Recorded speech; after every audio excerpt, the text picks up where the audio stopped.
पूर्णमदः पूर्णमिदं पूर्णात्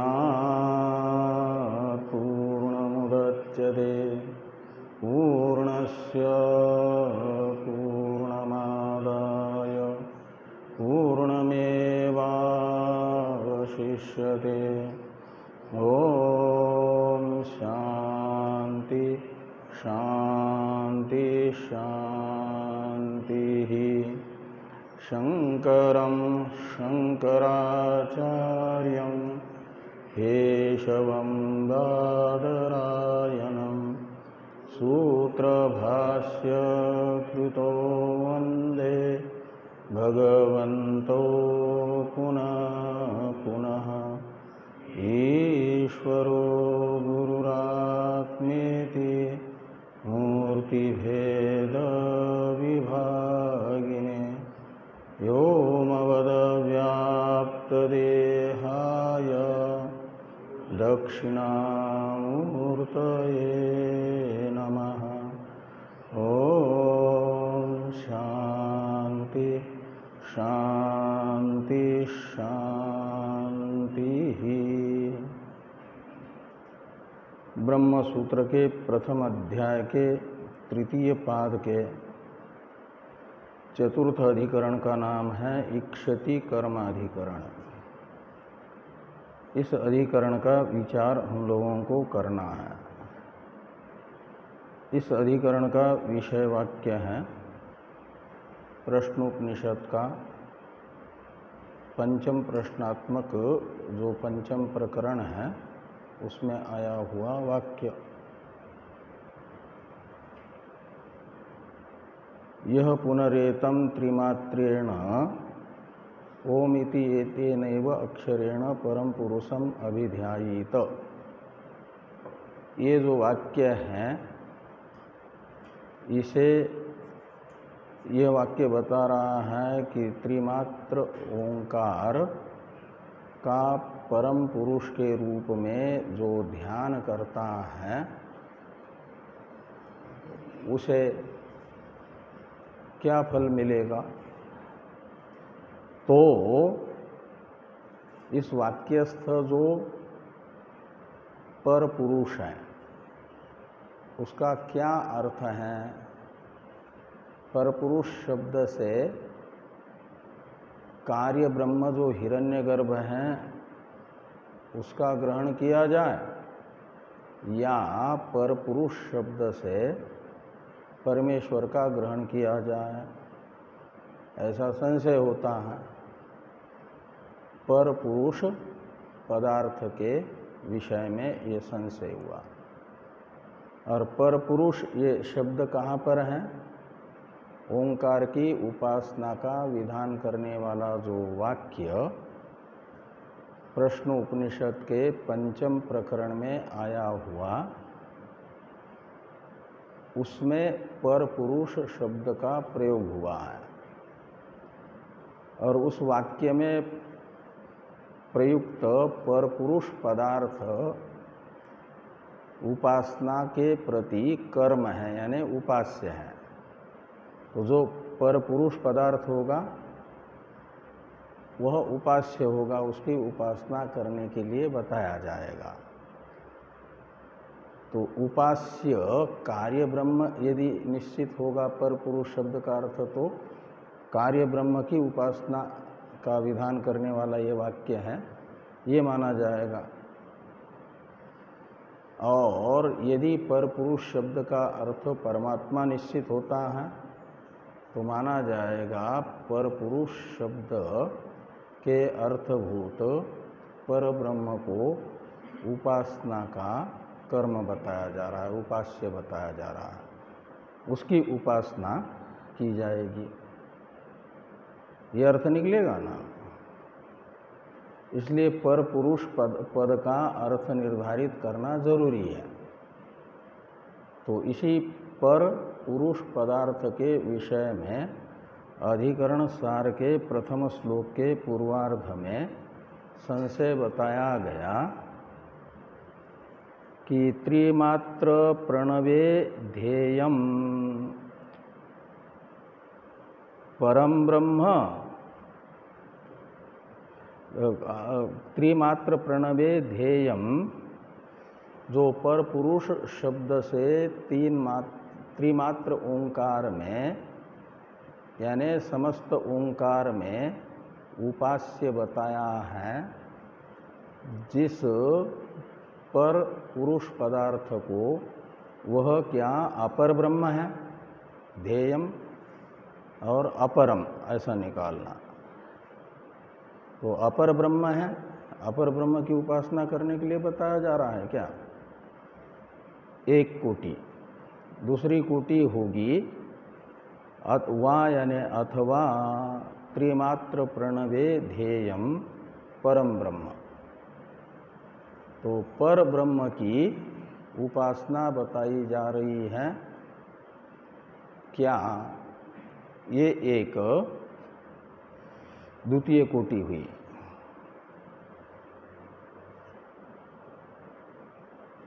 तो पूर्व पक्षी कहते हैं त्रिमात्र प्रणवे इस पद की और ध्येयम पद की अनुवृत्ति ले आई है, और चौथे पाद में जो अपरम ब्रह्म ये पद हैं इनके साथ जोड़ दीजिए। तो अर्थ होगा त्रिमात्र प्रणव में ध्येय जिस ब्रह्म को बताया गया है पर पुरुष शब्द से, वह पर ब्रह्म है। पर ब्रह्म की उपासना बताई जा रही है, न कि अपर ब्रह्म की। अपर ब्रह्म यानी कार्य उपाधिक ब्रह्म, समष्टि कार्य उपाधिक ब्रह्म को अपर ब्रह्म कहा जाता है, और कारण उपाधिक ब्रह्म को पर ब्रह्म कहा जाएगा। उपास्य कौन सा? हाँ, ध्येय जो है अपर ब्रह्म है, यानी कार्य ब्रह्म है। पर पुरुष शब्द का अर्थ ये पूर्व पक्षी कहेंगे। ये पर ब्रह्म शब्द का, पर पुरुष शब्द का अर्थ यहाँ पर अपर ब्रह्म ही प्रतीत हो रहा है, वही ध्येय है समस्त ओंकार में, ऐसा पूर्व पक्षी कहेंगे। तो पूर्व पक्ष की इस प्रतिज्ञा का निश्चायक हेतु पूछा जाएगा पूर्व पक्षी से। तो हेतु बताया पूर्व पक्षी ने, ब्रह्मलोक फलोक्त्यादेः, ये पंचमेंत हेतु है पूर्व पक्ष की प्रतिज्ञा का निश्चायक। ये हेतु होगा कि ब्रह्मलोक फलोक्त्यादे, तो ब्रह्मलोक का मतलब ब्रह्मा जी का जो लोक है, वह यहाँ त्रिमात्र ओंकार में पर पुरुष उपासना का फल बताया गया है। तो ब्रह्मलोक फल उक्ते यानी वचनात्, और आदि शब्द से किसको लेना है? तो आदि शब्द से लेना कि वहाँ पर बताया गया त्रिमात्र ओंकार में पर पुरुष की उपासना करने वाले उपासक को साम नामक जो मंत्र है, यानी साम नामक मंत्र की देवता हैं, वे ले जाती हैं ऊपर ब्रह्मलोक का। मतलब अर्चिरादि मार्ग की प्राप्ति बताई गई है। अर्चिरादि मार्ग की प्राप्ति होती है जिसको ब्रह्मलोक जाना है उसको, और ब्रह्मलोक ये अपर ब्रह्म का लोक है। यदि परब्रह्म की त्रिमात्र प्रणव में उपासना की होती तो अपर ब्रह्म के लोक में थोड़ा ही जाता, और उसे गति थोड़ी होती, कारण ब्रह्म को प्राप्त करेगा ना, जिसका ध्यान करेगा उसी की प्राप्ति होगी। और कारण ब्रह्म तो कहाँ है? वो ब्रह्मलोक में है क्या?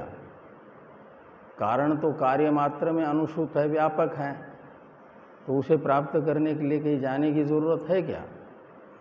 तो फिर साम देवता उसे पर ब्रह्म के उपासक को ले जाती हैं और साम देवता के द्वारा ये ले जाया जाता है, ये कथन नहीं बनेगा ना, लेकिन ये कथन किया है श्रुति में।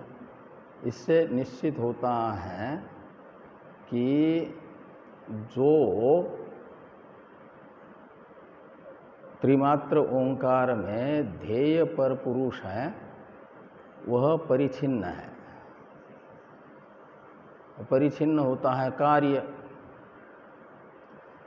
वो देश विशेष में रहेगा, और यदि देश विशेष में स्थित पदार्थ को प्राप्त करना है तो गति पूर्वक उसकी प्राप्ति होती है, और गति के लिए मार्ग की जरूरत होती है। तो इस प्रकार ये मानना चाहिए कि त्रिमात्र प्रणव में पर पुरुष शब्द से जो ध्येय बताया है वह परिच्छिन्न है, और वो परिच्छिन्न होगा कार्य ब्रह्म। उस कार्य ब्रह्म की ही उपासना की, इसलिए कार्य ब्रह्म के लोक में ही उपासक जा रहा है, और उसे साम मंत्र की देवताएं ले जा रही है। ये कहना उचित सिद्ध होगा श्रुति का। ये किसने कहा? पूर्व पक्षी ने, कि ब्रह्मलोक फलोक्त्यादे, पर पुरुष शब्द का अर्थ अपर ब्रह्म होगा, यह गम्यते यानी प्रतीयते। इस प्रकार का पूर्व पक्ष प्राप्त होने पर सिद्धांत है कि ध्येयम यानी त्रिमात्र प्रणवे, पद की अनुवृत्ति यहाँ पर भी ले आना, त्रिमात्र प्रणवे ध्येयम। तो त्रिमात्र प्रणव में जो ध्येय बताया है, उपास्य बताया है, चिंतनीय बताया है पर पुरुष शब्द के द्वारा, वह पर पुरुष पदार्थ त्रिमात्र प्रणव में ध्येय पर ब्रह्म है। परम ब्रह्म का मतलब पर ब्रह्म है, न कि अपर ब्रह्म। अपर ब्रह्म की उपासना नहीं बताई जा रही है, पर ब्रह्म की उपासना बताई जा रही है। तो कहा फिर पर ब्रह्म के चिंतन का फल तो मोक्ष है, मुक्ति है, और मुक्ति कहीं जा करके प्राप्त नहीं की जाती। मुक्त होने के लिए कहीं जाना पड़ता है क्या? शरीर जैसे घटाकाश को महाकाश बनने के लिए कहीं जाना नहीं पड़ता। घट फूट गया उपाधि तो घटाकाश महाकाश ही है, जहाँ था वहीं रहता, कहीं जाकर के महाकाश नहीं बनता। ऐसे मुक्त होने वाला जो है उसकी प्रारब्ध के कारण जो टिकी हुई उपाधि थी अविद्यालेश को लेकर के, वह भोग करके प्रारब्ध समाप्त होते ही, जैसे ही शरीरपात होता है तो न तस्य प्राणा उत्क्रामंती इत्यादि श्रुति कहती हैं कि यहीं पर अपने अपने उपादान कारण में सूक्ष्म शरीर के तत्व विलीन हो जाते हैं। और गताकला पंचदश प्रतिष्ठा इत्यादि श्रुति बताती हैं। और फिर उपाधि, परिचिन्न उपाधि न रहने से उस उपाधि से अज्ञानवशात तादात्म्यापन्न जो जीव था वह उसमें स्वतः परिच्छिन्नता नहीं, परिच्छिन्नता प्रतीत कराने वाली उपाधि समाप्त हुई। जैसे घट फूट गया तो घटाकाश जहाँ है वही महाकाश कहलाता है। महाकाश ही था, महाकाश कहलाता है। ऐसे जैसे ही स्थूल सूक्ष्म शरीर समाप्त हुआ तो माना जाता है कि जीव परब्रह्म स्वरूप में अवस्थित हुआ। परब्रह्म स्वरूप में जीव का अवस्थान ही मोक्ष है। वह परब्रह्म को प्राप्त करने के लिए उसे कहीं आना जाना नहीं पड़ता।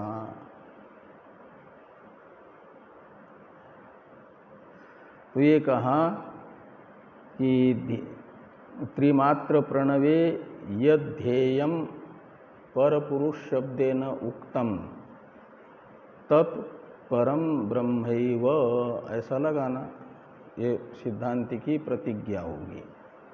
द्वितीय श्लोक का तृतीय पाद। तो कहा फिर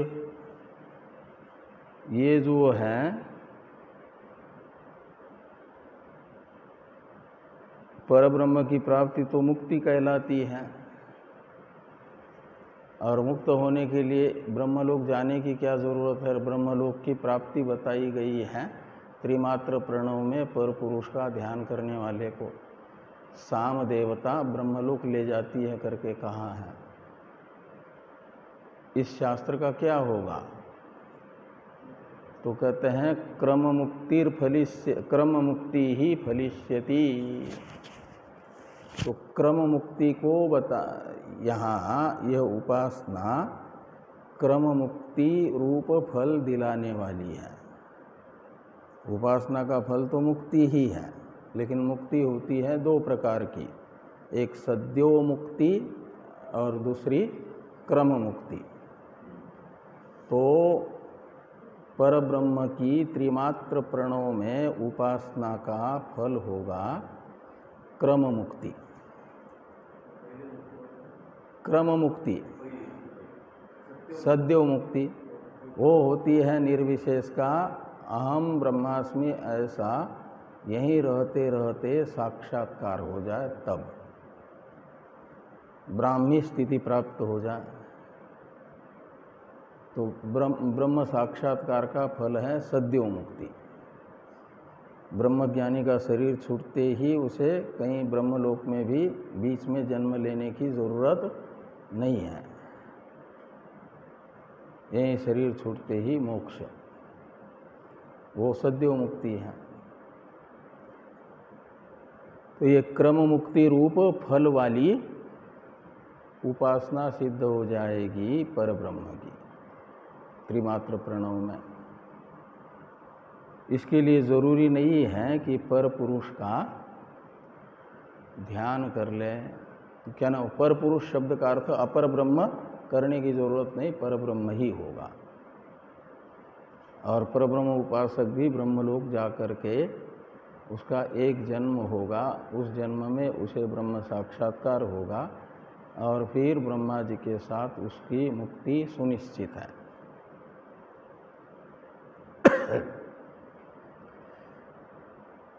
तो परब्रह्म ही ध्येय होगा, इस अर्थ का निश्चायक हेतु पूर्वार्ध में बताया गया द्वितीय श्लोक के।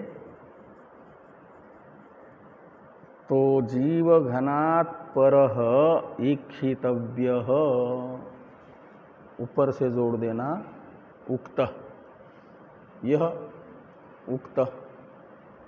तो जीव घनात् परः ईक्षितव्यो यह उक्त तत्प्रत्यभिज्ञया, ऐसे या तत्शब्द के द्वारा यत शब्द का अध्यार करके उसका अन्वय ईक्षितव्य के साथ जोड़ देना, या जीव घनात् परः के साथ यह शब्द जोड़ देना। तो यह जीव घनात् परः ईक्षितव्यो उक्त तत्प्रत्यभिज्ञानात्। तो ये बताया गया है केवल ब्रह्मलोक की प्राप्ति मात्र त्रिमात्र प्रणव में पर पुरुष की उपासना का फल नहीं है, अपितु मनुष्य शरीर में रहते हुए त्रिमात्र ओंकार में पर पुरुष का यानी पर ब्रह्म का ध्यान करने का फल है क्रम मुक्ति। केवल ब्रह्मलोक की प्राप्ति नहीं, भोग के लिए ब्रह्मलोक गए और भोग समाप्त होने पर अगले कल्प में वापस आ गए, ऐसा नहीं होगा। इनकी ब्रह्मा जी के साथ मुक्ति सुनिश्चित है, पुनरावृत्ति नहीं होगी।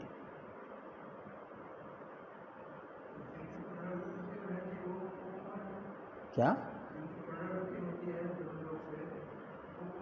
पुनरावृत्ति जिनकी होती है वो है प्रतीक उपासक जो ब्रह्मलोक गए हुए हैं केवल ब्रह्मलोक का भोग करने के लिए, उनकी पुनरावृत्ति होगी। तो ये बताया गया है कि त्रिमात्र प्रणव में पर ब्रह्म का ध्यान करने वाला ब्रह्मलोक तो जाएगा उत्तरायण मार्ग से, लेकिन वहाँ पर ब्रह्मा जी वेदांत का स्वाध्याय कराते हैं और वेदांत स्वाध्याय कराते हैं तो सबको प्रवेश भी नहीं है वहाँ।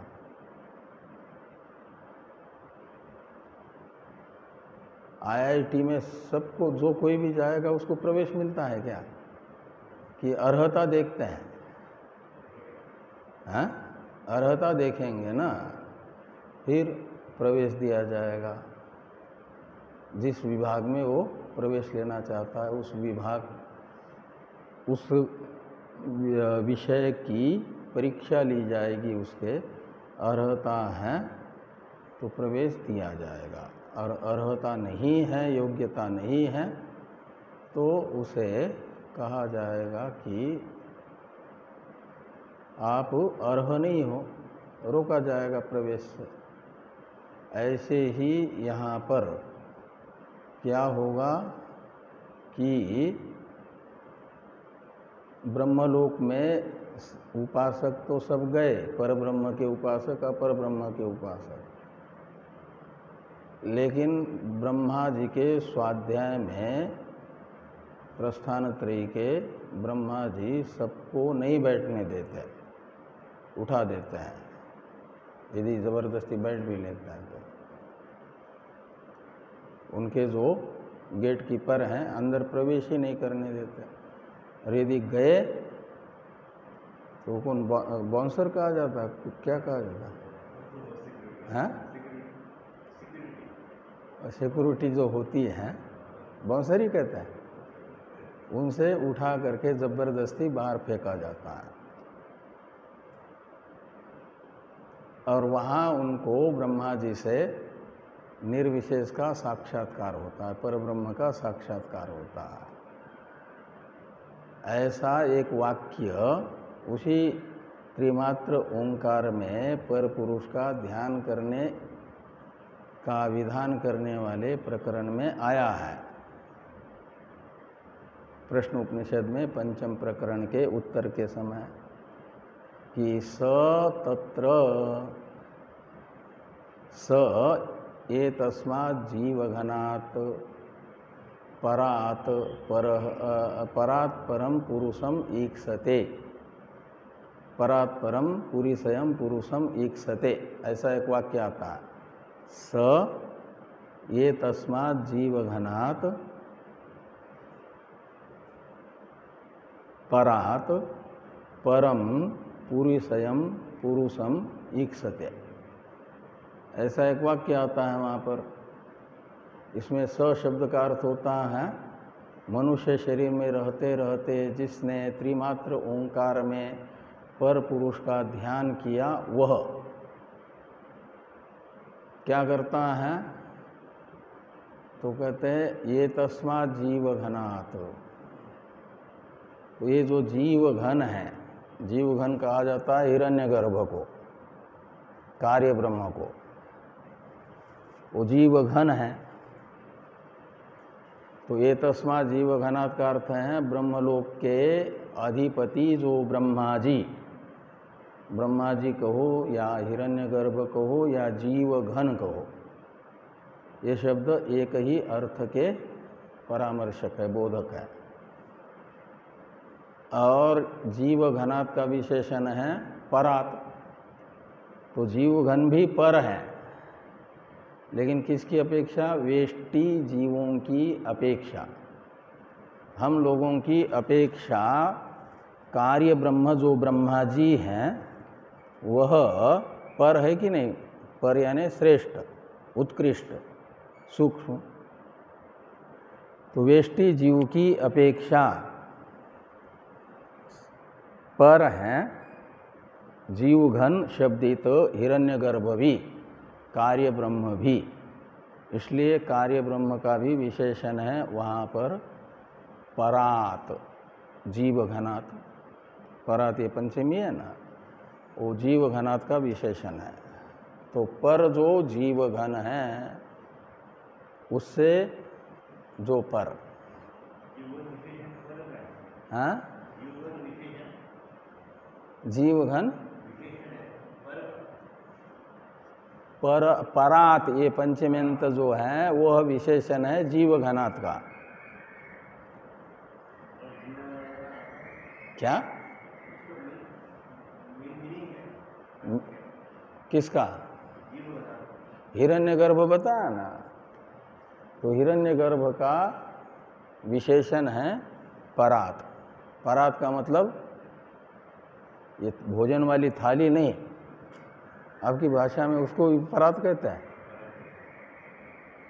लेकिन वो परात नहीं। परात का मतलब पर, पर यानी श्रेष्ठ। तो आपसे श्रेष्ठ है कि नहीं? कौन? जीवघन। जीवघन यानी कार्य ब्रह्म, हिरण्यगर्भ, ब्रह्मा जी, वह वेष्टि जीवों की अपेक्षा पर हैं, समष्टि जीव हैं, इसलिए जीवघन कहलाता है। और उससे भी पर हैं यानी श्रेष्ठ है। ये नहीं कि ब्रह्मा जी सर्वश्रेष्ठ हैं, आपसे तो ब्रह्मा जी श्रेष्ठ हैं, लेकिन उस ब्रह्मा जी से, आपसे श्रेष्ठ जो ब्रह्मा जी, उनसे भी श्रेष्ठ एक हैं, उसे कहा गया जीवघनात् परात् परम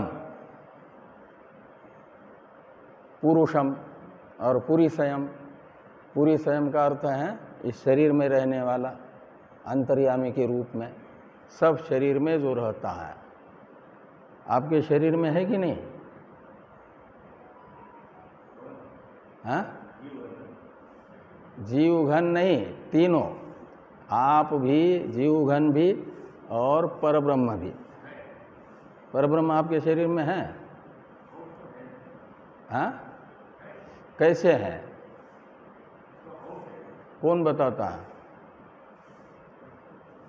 गीता ने बताया है, ईश्वर सर्वभूतानां हृदयेषु अर्जुन तिष्ठति। और उपनिषदें भी बताती है सब प्राणियों के हृदय रूपी गुहा में सबके बुद्धि के अंतर्यामी के रूप में स्थित है परमात्मा, परब्रह्म। इसलिए वो पुरीसय है। पूर का अर्थ है सारे शरीर, और उन सारे शरीरों में जो रहता है उसे कहा जाएगा पुरीसय। और क्या करता है शरीर में रह करके? नियमन करता है आपका, नहीं तो आप तो स्वच्छंद हो जाओगे। आपको नियमित रखता है। भ्रामयन सर्वभूतानि यंत्रारूढ़ानि माया। तो जैसे कठपुतली को नचाने वाला पर्दे के पीछे रह करके जैसा धागा खींचेगा ऐसा ही नृत्य कठपुतली दिखाएगी।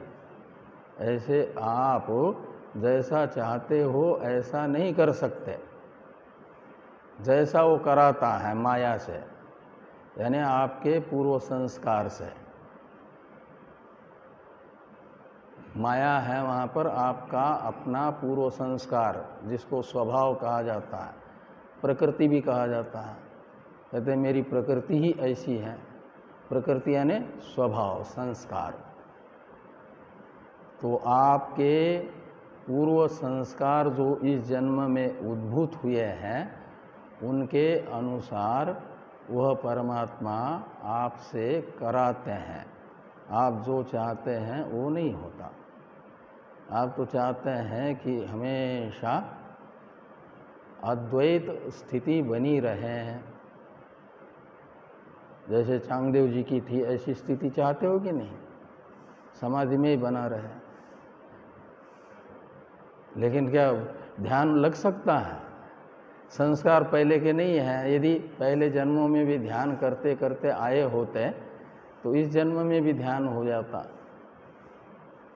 लेकिन नहीं होता। हाँ, तो इसलिए कहा कि जीव घनात् परः कौन ईक्षितव्य। तो वो जो ईक्षितव्य यानी ईक्षण का विषय, ईक्षण का अर्थ है साक्षात्कार, और उस साक्षात्कार का विषय जो परब्रह्म बताया है, ब्रह्मा जी से प्रस्थान त्रयी का स्वाध्याय करने के बाद जिसका आपको ज्ञान होगा उसे कहा जाएगा ईक्षितव्य यानी ज्ञेय। प्रस्थान त्रय के विचार से ज्ञेय, विचारित तत्त्वमसि वाक्य से जिसको अहम ब्रह्मास्मि इस रूप में जाना जाता है, उसे यहाँ पर ईक्षितव्य कहा जा रहा है, ज्ञेय ब्रह्म कहा जा रहा है। वह हिरण्यगर्भ से भी पर है और पूरी से यानी सब अंतर्यामी के रूप में सबके अंदर विद्यमान है। वह बताया गया है, उसका साक्षात्कार होता है। किसको? जो यहाँ पर त्रिमात्र ओंकार में पर पुरुष की उपासना करके जाता है ब्रह्मलोक में, उसे ब्रह्मा जी से प्रस्थान त्रय का स्वाध्याय करने के बाद जीव घन से पर जो पुरुष है उसका साक्षात्कार होता है, ईक्षण होता है, अनुभव होता है।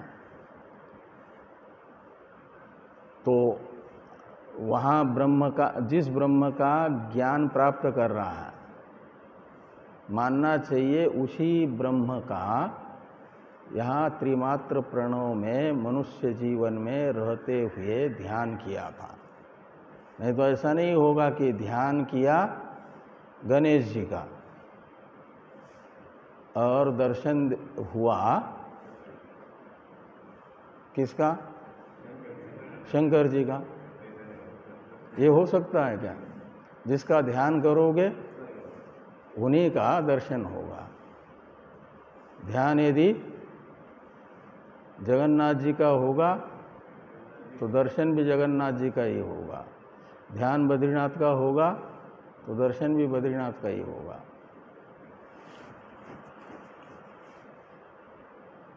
तो ईक्षितव्यो जीवघनात् परः तत्प्रत्यभिज्ञया, तत्प्रत्यभिज्ञा में तत्का अर्थ है वो परमात्मा, जिसका ज्ञान ब्रह्मा जी से प्राप्त हो रहा है त्रिमात्र प्रणव में पर पुरुष का ध्यान करने वाले को, उसे यहाँ पर तत्शब्द से लेना, वहाँ जिसका ज्ञान हो रहा है उसको, और उसी की यहाँ पर पुरुष शब्द से प्रत्यभिज्ञा हो रही है। प्रत्यभिज्ञा का मतलब जो वहाँ है वही यहाँ है, ऐसा। क्योंकि जिसका ज्ञान होता है उसको बताने के लिए भी पर पुरुष शब्द का प्रयोग आया है, परात् परम पुरुषम। तो परम पुरुष शब्द वहाँ पर भी आया और यहाँ पर भी परम पुरुषम अभिध्यायित। तो ये पर पुरुष शब्द दोनों स्थल पर, दोनों वाक्यों में एक है। एक तो है उपासना में प्रवृत्त करने वाला वाक्य और एक है उपासना का फल बताने वाला वाक्य। तो दोनों वाक्यों में पर पुरुष शब्द का प्रयोग ये बताता है कि जिसका ज्ञान हो रहा है उसी का ध्यान यहाँ पर किया है। ये ईक्षितव्यो जीवघनात् परः तत्प्रत्यभिज्ञया ध्येयं परम ब्रह्म भवेत। अब एक सूत्र है, उसका अर्थ देखिए। ईक्षति कर्म व्यपदेशात् स, अथा तो ब्रह्म जिज्ञासा शब्द से ब्रह्म शब्द की अनुवृत्ति आएगी और प्रकरण से ब्रह्म शब्द का अर्थ किया जाएगा पुरुष, पूर्णत्वात् पुरुष। इस व्युत्पत्ति से ब्रह्म शब्द और पुरुष शब्द पर्यायवाचक है और अपर ब्रह्म का व्यावर्तन करने के लिए परम, ये भी प्रकृत वाक्य में शब्द है ना, इसलिए पर पुरुष।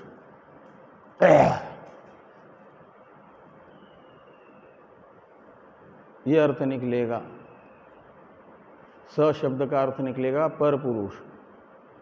अथा तो ब्रह्म जिज्ञासा सूत्र से ब्रह्म पद की अनुवृत्ति आई। सर्वं वाक्यम सावधारणम भवति से एवकाराया, तो अर्थ होगा स पर ब्रह्मैव।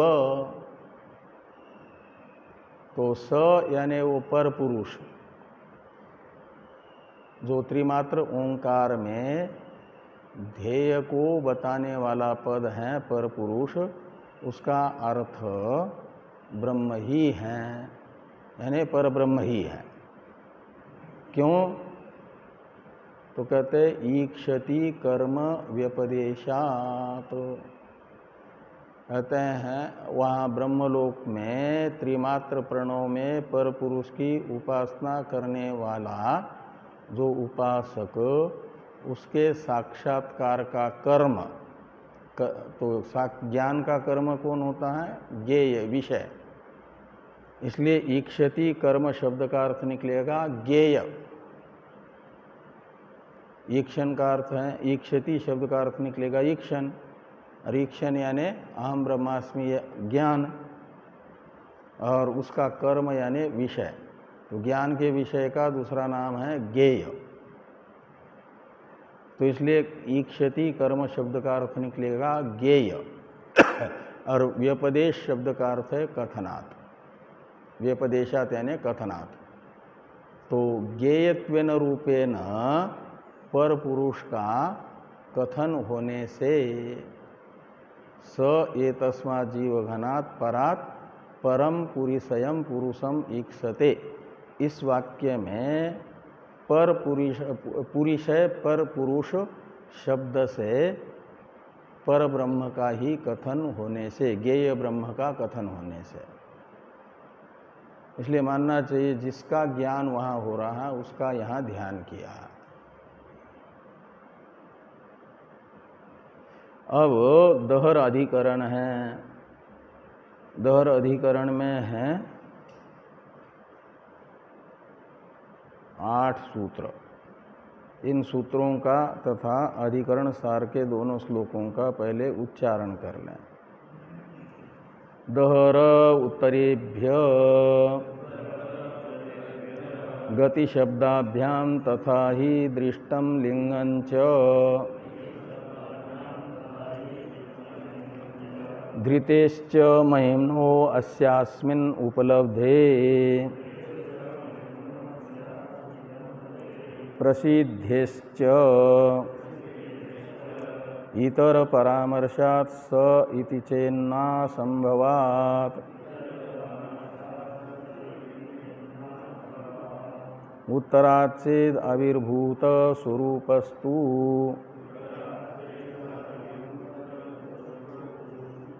अन्यार्थश्च परामर्श अल्पश्रुते रीति चेत तदुक्तम्।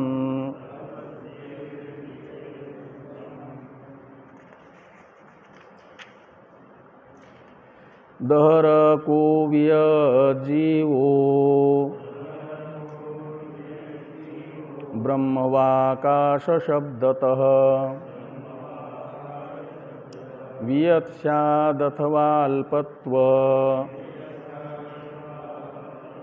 श्रुतेर्जीवो भविष्यति बाह्याकाशोपमानेन द्युभूम्यादि समाहिते आत्मापहत पाप्मत्वात् सेतुत्वाच्च परेश्वरः। तो दहर अधिकरण का विषय है छांदोग्य उपनिषद के 8वें अध्याय में दो विद्याएं आती हैं प्रसिद्ध, एक दहर विद्या और दूसरी प्रजापति विद्या। छांदोग्य उपनिषद के 8वें अध्याय में एक आई दहर विद्या और दूसरी आई प्रजापति विद्या। दहर विद्या है सगुण ब्रह्म विद्या। सगुण ब्रह्म विद्या का दूसरा नाम है उपासना। सगुण ब्रह्म विद्या का दूसरा नाम क्या है? उपासना। उपासना को ही सगुण ब्रह्म विद्या भी कहा जाता है। और निर्गुण ब्रह्म विद्या का दूसरा नाम है पर ब्रह्म विद्या या ज्ञेय ब्रह्म विद्या, निर्विशेष ब्रह्म विद्या, निरुपाधिक ब्रह्म विद्या, पराविद्या, ये सब नाम हैं निर्गुण ब्रह्म विद्या के। और सगुण ब्रह्म विद्या का उपासना, ध्यान, भक्ति, ये सब कहा जाता है। तो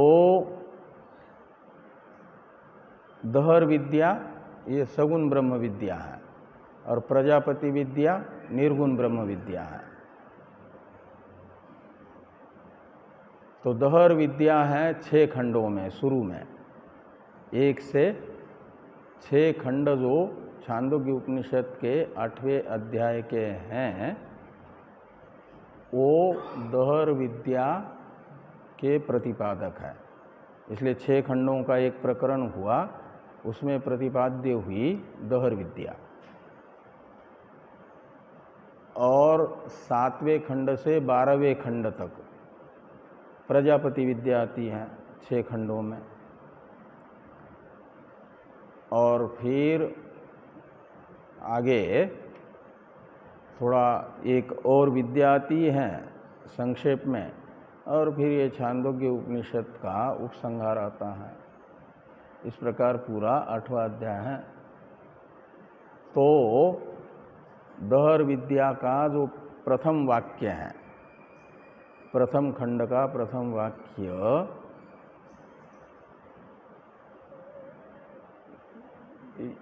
यद एतस्मिन् ब्रह्मपुरे दहरम पुंडरीकम वेश्म दहरो अस्मिन् अंतर्हृदये आकाश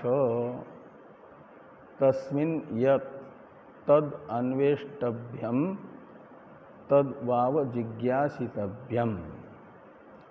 ऐसा एक वाक्य आता है शुरू में ही।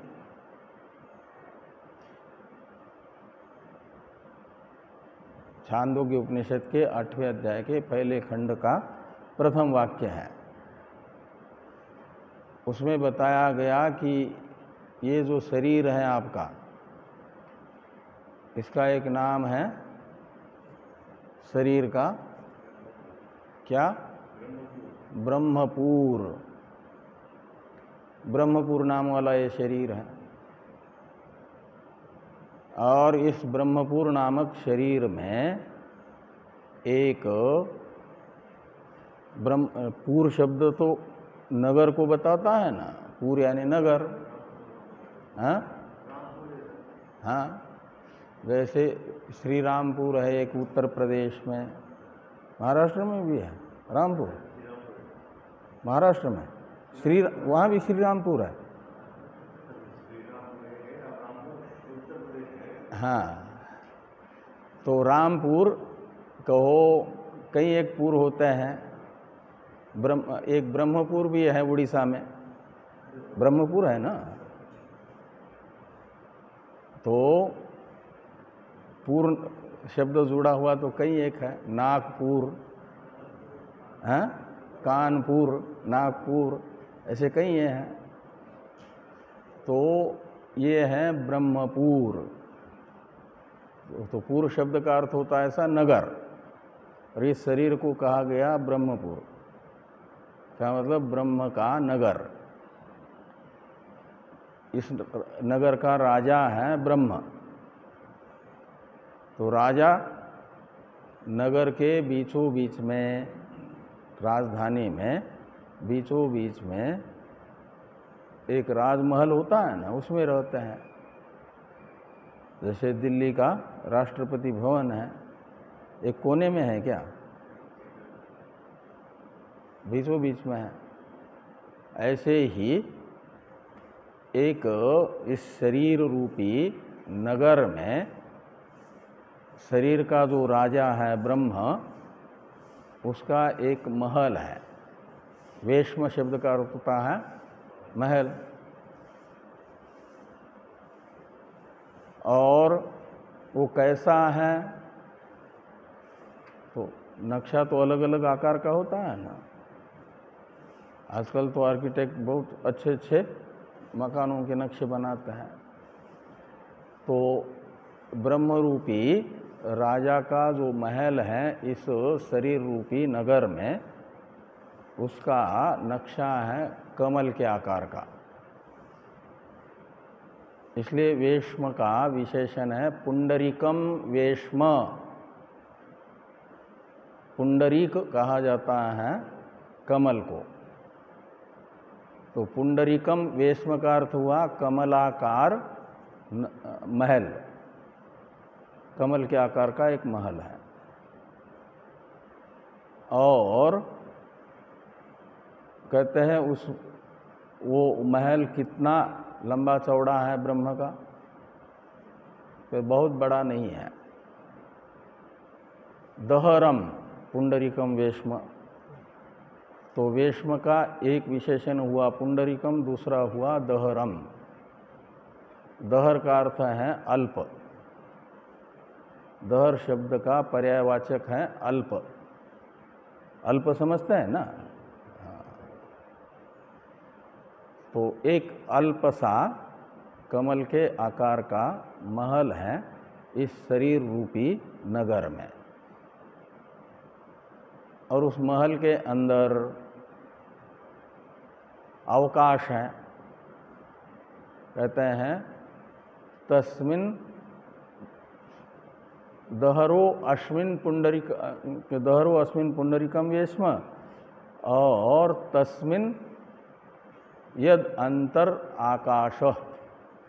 तो तस्मिन शब्द से लेना उस पुंडरीक वेश्म को, और उस पुंडरीक रूपी वेश्म के यानी महल के अंदर जो एक आकाश है, आकाश यानी अवकाश है, आकाश है, वो हृदय पुंडरीक के अंदर, पुंडरीक वेश्म के अंदर है एक आकाश। उस आकाश पदार्थ को लेकर के पुंडरीक के अंदर जो आकाश बताया जा रहा है, उस आकाश पदार्थ के विषय में संशय है, त्रिकोटिक संशय, कि ये दहर आकाश कौन है। उसको दहर आकाश भी कहा जाएगा। हृदय है पुंडरीक के आकार का, और वही महल है शरीर रूपी नगर के अंदर। महल क्या है? हृदय आपका। उसका आकार क्या है? कमल। तो कमल के आकार का, और उसके अंदर है एक आकाश। वो आकाश पदार्थ कौन है? हृदय के अंदर जो आकाश बताया हुआ है, वो आकाश क्या भूताकाश है, या जीव है, या परमात्मा है। इस प्रकार त्रिकोटिक संशय हृदय के अंदर जो आकाश बताया है उस आकाश के विषय में होता है, उसे दहर आकाश कहा जाता है। दहर कहो या आकाश कहो एक बात है। तो ये अधिकरण सार में प्रथम श्लोक के पूर्वार्ध में संशय बताने वाला वाक्य है कि दहरः को, दहर क्या है। दहर यानी दहर आकाश शब्द का अर्थ कौन सा है? क्या वियत है? दहर वियत स्यात् अथवा दहरः जीवः स्यात् या दहर ब्रह्म स्यात्। इस प्रकार ये त्रिकोटिक संशय होगा। तो वहाँ पर दहर आकाश शब्द का अर्थ भूताकाश होगा। वियत यानी भूताकाश। वियत शब्द एक भूताकाश के लिए प्रसिद्ध है ना, आकाश का पर्यायवाचक है। आकाश, गगन, वियत, व्योम, तो ये सब जो है पर्यायवाचक हैं। तो वियत स्यात् यानी दहरः वियत स्यात्। तो जो दहर पुंडरीक के अंदर दहर आकाश बताया गया है वो दहर आकाश भूताकाश होगा। वियत यानी ये प्रसिद्ध जो भूताकाश वो होगा।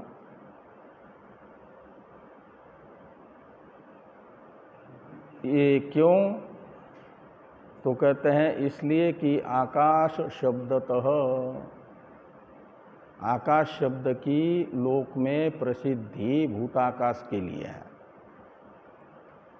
और यहाँ पर आकाश शब्द का प्रयोग हुआ है। इसलिए मानना चाहिए आकाश शब्द का जो प्रसिद्ध अर्थ है वही इस श्रुति के अंदर प्रयुक्त आकाश शब्द का अर्थ निकलेगा। तो आकाश शब्द का प्रसिद्ध अर्थ है वियत, इसलिए वियत ही भूताकाश यानी भूताकाश ही आकाश पदार्थ होगा, दहर आकाश होगा। फिर जो जीववादी हैं वे आते हैं तो कहते अथवा जीवो भविष्यति, दहर पद की अनुवृत्ति ले आई है पूर्वार्ध से। दहरो जीवो भविष्यति, जो दहर आकाश बताया है वह जीव होगा। क्यों? कहते अल्पत्व श्रुते। ये जो आकाश का विशेषण है दहर, दहरो अस्मिन् अंतर आकाश, इसमें आकाश का विशेषण है दहर। और दहर शब्द का अर्थ क्या होता है? अल्प। इसलिए आकाश में अल्पत्व बता रही है श्रुति। अल्प परिमाण, अल्पत्व यानी अल्प परिमाणत्व, और अल्प परिमाण है जीव। इसलिए मानना, और भूताकाश तो महत परिमाण वाला है ना, अल्प परिमाण वाला नहीं है, उसका महत दीर्घ परिमाण है। तो अल्पत्व श्रुति को लेकर के मानना चाहिए कि अल्प परिमाण वाला जीव आकाश शब्द का अर्थ होगा, क्योंकि आकाश में अल्पत्व का बोधक विशेषण दहर शब्द है वहाँ पर।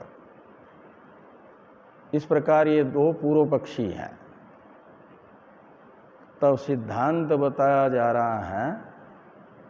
सिद्धांति की प्रतिज्ञा है चौथे पाद में, पूर्व श्लोक से दहर पद की अनुवृत्ति आएगी तो दहरः परमेश्वरः।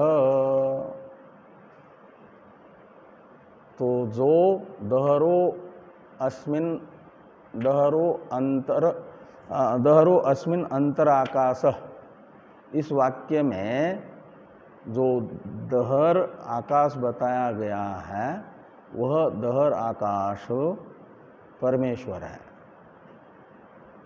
न भूताकाश है, दहर आकाश शब्द का अर्थ न जीव है अपितु परमात्मा है।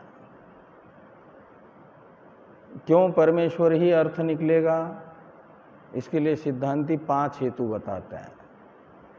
भूताकाशवादी ने तो एक हेतु बताया, आकाश शब्द तो, और जीववादी ने भी एक हेतु बताया, अल्पत्व श्रुते। सिद्धांती कहते हैं यहाँ 5-5 हेतु हैं हमारे पास दहर आकाश शब्द का अर्थ परमात्मा करने में। वो पहला हेतु है बाह्याकाशोपमानेन, जो बाह्य आकाश है यानी भूताकाश है, इसकी उपमा हृदयांतर आकाश में आकाश को दी गई है। ये कहा कि हृदय के अंदर जो आकाश है वो कितना बड़ा है? कहते यावान अयम बहिर्धा आकाश तावान एषः अंतर्हृदये आकाश। एक वाक्य उसी प्रकरण में आता है दहर विद्या के, और इसका अर्थ निकलता है कि जितना बड़ा आपका बाह्य आकाश है उतना बड़ा हृदय के अंदर का आकाश है।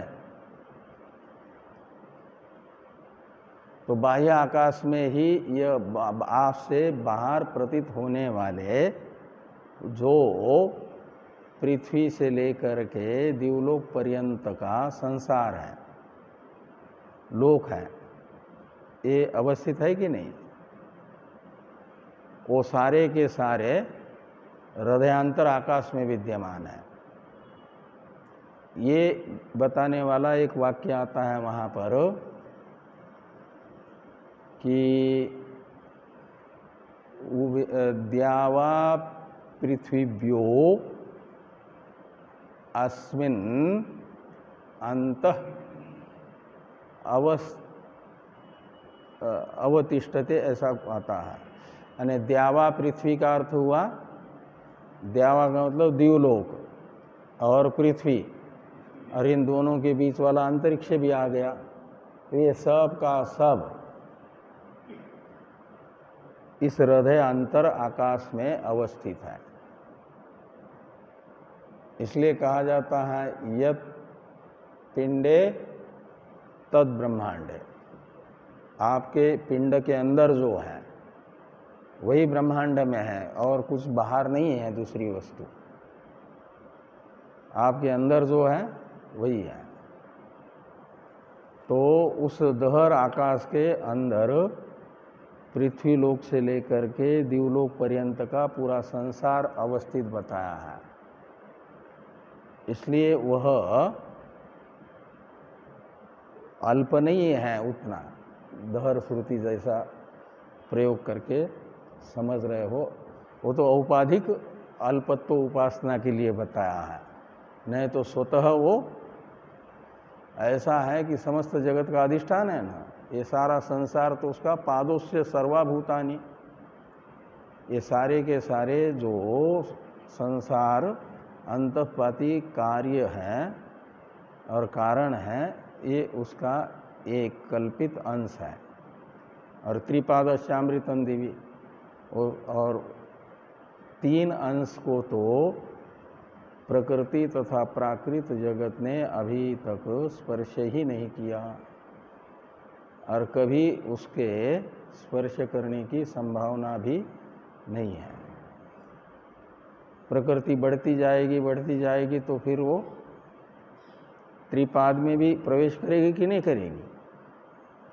प्रकृति ऐसी बढ़ती ही नहीं है, उसका परिणाम होता है, तो परिणाम तो कार्य है ना, कार्य तो अल्प अल्प होता जाता है। जैसा जैसा कार्य अपने कारण में विलीन होता जाएगा तो कारण तो होता है अनल्प, बड़ा। कारण बड़ा होता है कि कार्य बड़ा होता है? कारण। और प्रकृति तो कारण है, वो एक सीमा तक ही रहती है, उसके बाद तो फिर बढ़ती नहीं है। उसका अपना कार्य की अपेक्षा तो महान है, अवयव उसके घटते बढ़ते नहीं है। त्रिगुणात्मिका प्रकृति के 3 ही अवयव रहेंगे, इसलिए कभी कल्पना नहीं करना कि वो बढ़ती जाएगी तो त्रिपाद जो ब्रह्म है उसमें भी आगे आगे अपना पैर फैलाती जाएगी तो हो जाएगा ब्रह्म पूरा संसार से व्याप्त, निर्विशेष बचेगा ही नहीं। ऐसा नहीं समझना। तो ये कहते हैं कि द्यू भूम्यादि समाहिते, द्यू यानी द्यूलोक, भूमि यानी पृथ्वीलोक, और आदि शब्द से अंतरिक्ष आदि पूरा संसार लेना, वो इसी हृदयांतर आकाश में ही समाहित बताया हुआ। परमात्मा में समाहित है कि नहीं? परमात्मा ही इन सब का अधिष्ठान है। और दूसरे 2 हेतु बताते हैं, ये 2 हो गए ना, दूसरे 3 हेतु बताते हैं। आत्मापहत पापमत्वात्, इससे 2 हेतु बताए, तो को दोनों के साथ जोड़ दीजिए, आत्मा के साथ भी और अपहत पापमत्वात् के साथ तो ही है। तो आत्मत्वात् एक हेतु और दूसरा अपहत पापमत्वात्। तो आत्मत्वात् का अर्थ निकलेगा, वहाँ पर दहर आकाश को आत्मा बताया गया है। दहर आकाश के लिए वाक्य शेष में आत्मा शब्द का प्रयोग आया। दहर आकाश पदार्थ में उपासना के लिए, गुण बताने के लिए, उसकी अहंग्रह उपासना बताने के लिए ये कहा गया, यह आत्मा अपहत पापमा विजरो विमृत्यु विशोक सत्य काम सत्य संकल्प इत्यादि वाक्य में क्या हुआ कि आत्मत्व कहा गया, आत्मा शब्द का प्रयोग, यह शब्द से प्रकृत दहर आकाश को लिया गया। यह आत्मा का मतलब जो ये प्रकृत दहर आकाश है वह आत्मा है, सर्वात्मा है। तो उसमें सर्वात्मत्व का कथन ये बताता है कि सर्वात्मा न तो भूताकाश हो सकता है, सर्वात्मा न तो जीव हो सकता है, अपितु सर्वात्मा होगा परमात्मा ही। तो सर्वात्मत्व का कथन भी ये ज्ञापन करता है कि दहर आकाश परमात्मा है। यह शब्द से दहर आकाश को लेना है। तो दहर आकाश क्या है? तो अपहत पापमा आत्मा है, पहले तो बता, सर्वात्मा है। तो सर्वात्मत्व ये परमात्मा का गुण है। और कैसा है दहर आकाश? तो कहा अपहत पापमा है। अपहत पापमा है का मतलब उसमें पाप ही नहीं, पाप से असंश्लिष्ट है, पाप का उसमें कोई संसर्ग नहीं है, असंग है पाप से। और शोक भी नहीं है, विशोक है, शोक रहित है, जरा रहित है, सत्य काम है, सत्य संकल्प है। इस प्रकार ये जो गुण बताए गए हैं, ये गुण घटते हैं परमात्मा में ही, भूताकाश में या जीव में नहीं घटते। इसलिए जीव को या भूताकाश को दहर आकाश नहीं कहा जाएगा, अपितु दहर आकाश शब्द का अर्थ निकलेगा परमात्मा। तो अपहत पापमत्वात् और आत्मत्वात् ये 2 हेतु हुए, और पहले 2 हेतु बताए, और 5वां हेतु है सेतुत्वाच्च। इसी दहर आकाश को बताया, एष सेतुर्विधरण येषाम लोकानाम असंभेदाय, ऐसा एक वाक्य आता है उसी प्रकरण में दहर विद्या के। तो एष ये सर्वनाम परामर्शक हैं दहर आकाश का। तो ये जो दहर आकाश है ये क्या है? तो कहते हैं दहर आकाश सेतु है। तो सेतु है का मतलब सेतु जैसा बांध, सेतु शब्द का अर्थ बांध भी होता है। उस पार घूमने के लिए जाते हैं ना गंगा जी के, तो अंग्रेजों के ज़माने में गंगा जी में जब बाढ़ आती थी तो इधर कनखल क्षेत्र में बहुत बाढ़ आती थी, इसलिए अंग्रेजों ने एक ये बांध बनाया है। पहले वो धारा और ये धारा सब एक थी, लेकिन वो बाढ़ के दिनों में बहुत ज़्यादा जल आता था तो इधर लोगों को परेशानी होती थी। तो सामने एक बांध है, वो अंग्रेजों ने बनाया हुआ है, यहाँ से लेकर के नीलधारा तक।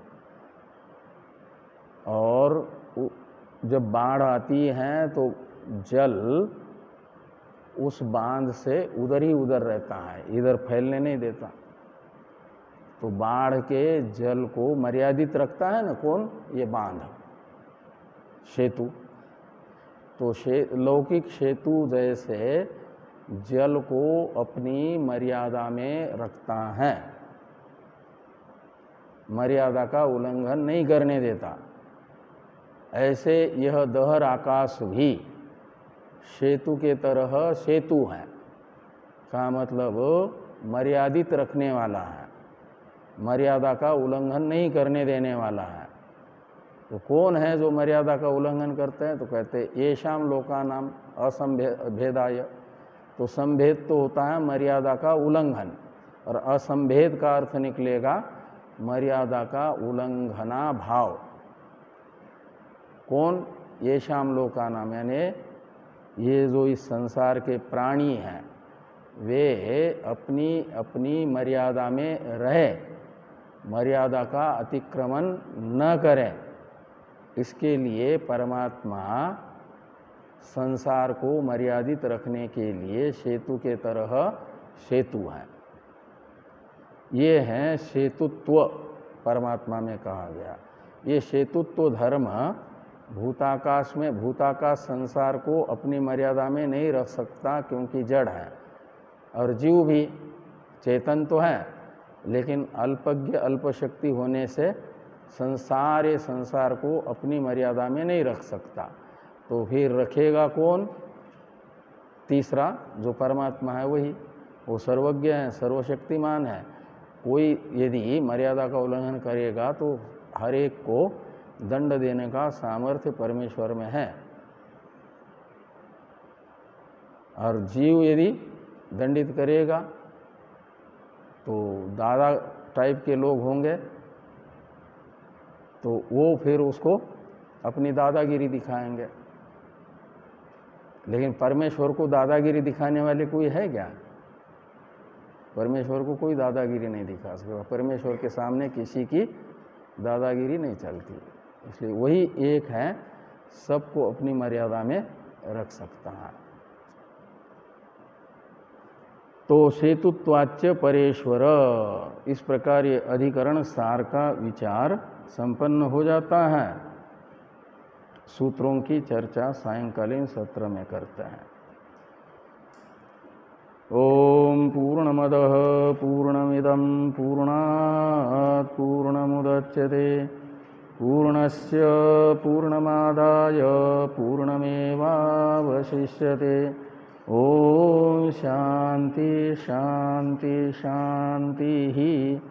शंकरं शंकराचार्यं केशवं बादरायणं सूत्रभाष्य कृतौ वंदे भगवन्तौ पुनः पुनः। ईश्वरो गुरुरात्मेति मूर्तिभेद विभागिने व्योमवद्व्याप्तदेहाय दक्षिणामूर्तये नमः।